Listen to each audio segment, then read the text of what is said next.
Chapter 13. I am outside, feeding handfuls of dog biscuits to Moose.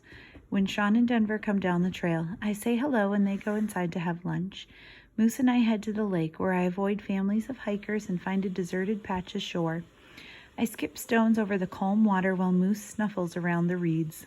When I run out of smooth, flat stones, I sit on the rocky shore and think about the last time I had felt this peaceful by the water. It was the day when Lucas and I had officially gone about tackling the list.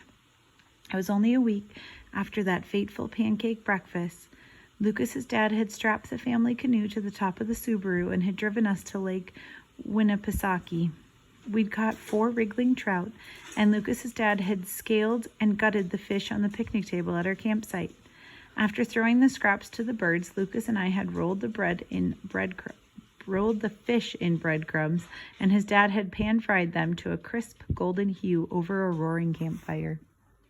That night, we had feasted on fresh-caught fish, and as we sat by the lake digesting our meal and watching the stars glitter across the clear night sky, Lucas had pulled out the list and made one long slash across number 1, go fishing.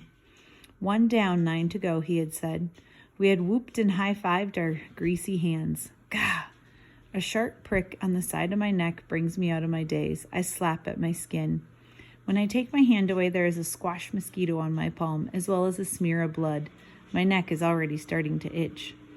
I look down and see an army of flies crawling over my pants. Another mosquito lands on my knee and stabs down into my quick dry pants. Biting insects are the worst of the bad littles. I bat at my pants as the flies whirl into my face. I accidentally snort up a bug, but before I can snort it back out, it bullets through my nose and down into my throat. I try not to think of how many eyes it has. I decide that I'm done with the lake. I stand up. Moose is waiting for me, his long tail thumping against the rocks. I lean over and scratch him behind the ears. Hey, buddy. Moose wiggles his head into my fingers. A stinky pink tongue licks my wrist, and his mouth curls into what I swear is a smile. I give Moose a final scratch and then head back to the hut. Inside, Sean and Denver are refilling their water bladders in a small silver sink. Andy is nowhere in sight.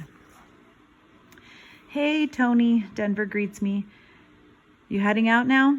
I nod. Just got to fill my water bottles and I'll be set. I nervously check the hallway leading to the crew room. If Andy sees me talking with Sean and Denver, he may become suspicious of my story about hiking with my dad. I hurriedly fill my water bottles and shove them in the side pockets. I sling my pack over my shoulders and nearly fall down. It's a lot heavier than this morning. Let's go. I am impatient to get out of the hut before Andy reappears. Sean immediately heads out the door, but Denver waits in the hut until I have clipped my chest and hip straps closed. I stagger out of the hut behind him. We meet up with Sean and get back on our way. As Denver and Sean stride down the trail, I quickly realize that the only reason that I could keep up with them before was because my pack had weighed half as much as it does now. As the trail descends, I stumble behind Denver and Sean. My pack straps bite into my shoulders, rubbing them even rawer than before. Every time I lift my foot, it's as if I'm sloshing through deep water. I'm silently grateful that we are going down instead of up. But even with gravity on my side, the distance between us grows longer and longer. Every once in a while, Denver glances behind and waits a few seconds, but Sean does not stop or turn around once. He seems determined to lose me. After a few miles, the trail comes to a whizzing highway up ahead. Denver shouts something to Sean, and he finally stops. He turns and glares at me until I have caught up. You're slowing us down, he says sharply. We've got over 9 miles to go before the Garfield Ridge shelter, and it's already noon. We want to be able to set up camp before dark, but we won't with you hanging onto us like some sort of parasitic tick. Easy, Sean, says Denver. Moose growls. I put my hand on his head to calm him. Sean's words hurt, but he is right. It has been too easy for me to follow them, but I'm not on the trail to be a follower. You guys go ahead. I'll see you at the shelter. Are you sure? Denver asks. Yes, he's sure, Sean says. Come on, Dee, let's go. He turns his back to me and begins walking, fast. Denver looks at me. I nod. Go. I'm going to stop and feed Moose anyway. Denver sighs and hurries after his friend. I set down my pack. Moose whines as I dig through my supplies and snaps up the handful of dog treats I feed him. I polish off a Cliff Bar as he scarfs down his food and we are off again. The trail climbs steeply past the highway. I plod along slowly, but I don't stop. Step, breath, step, breath. I chant this in my head as I climb past the tree line and into the boulder field. I realize that even at my snail pace, I'm making better progress on my own than if I had tried to keep up with Sean in Denver. I probably would have pooped out within an hour and needed to rest for another hour. And then I would have felt bad. Now I'm making my own pace. It doesn't feel speedy, but it feels right.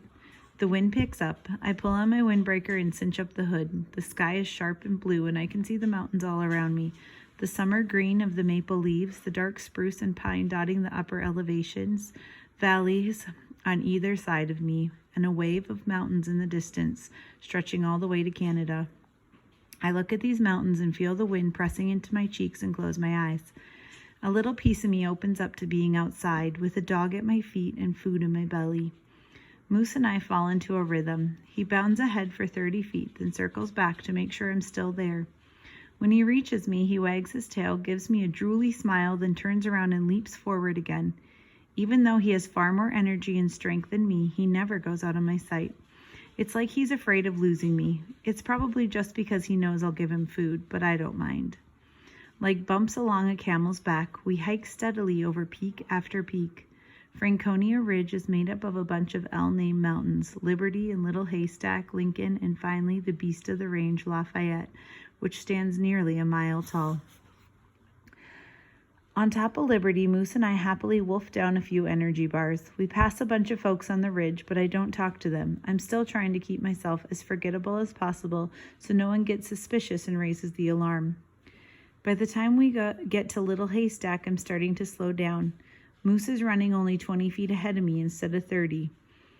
On Lincoln, he has stopped running ahead completely. After we have another snack, Moose stays by my side, tiredly panting as we slog forward. As the afternoon turns into evening, the steady stream of hikers trickles to 1 or 2 an hour, then none.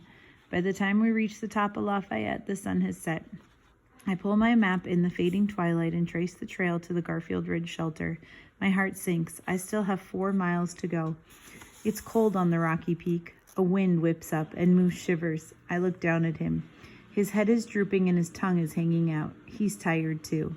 I have to make a decision. Greenleaf Hut is only a mile away. I could go down to it instead of continuing on the trail. It's warm and safe. But I said I would see Denver and Sean at the shelter, and that's what I'm going to do. I tell Moose to follow me, and we set off in the growing darkness.